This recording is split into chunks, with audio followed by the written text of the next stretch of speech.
இஸ்ரேல்ன்ற வார்த்தைக்கு முன்னாடி ஆக்கிரமிப்பு இஸ்ரேல் அப்படின்ற வார்த்தையை போடுறதுக்கு ஏன் போடுவேன் அப்படின்ற ஒரு வார்த்தை பயன்படுத்தியிருப்பேன். என்னென்னா, பாலஸ்தீனில் நடக்கிறது இல்லை காசாவில் நடக்கிறதுக்கு பேர் இரு நாடுகளுக்கான போர் கிடையாது.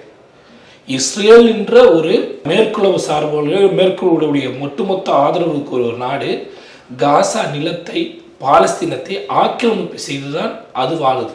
அது உருவாக்கப்பட்டுச்சு. இன்று வரைக்கும் அது என்ன பண்ணுறாங்கன்னா, காசா நிலத்தை ஆக்கிரமிப்பு செஞ்சுக்கிட்டே இருக்கு. இதுக்கு எதிர்த்து இந்த மக்கள் போராடுறாங்க. அதாவது எங்களுடைய நிலம் எங்களுக்கு வேணும்னு அவங்க போராடுறாங்க, அவ்வளோதான். இப்போ இது ரெண்டு நாடுகளுக்கு இடையிலான போர், ரெண்டு நாடுகளுக்கு இடையே நடக்கக்கூடிய எல்லை பிரச்சனை அப்படின்றதுன்றது இதுவும் வேற வேற.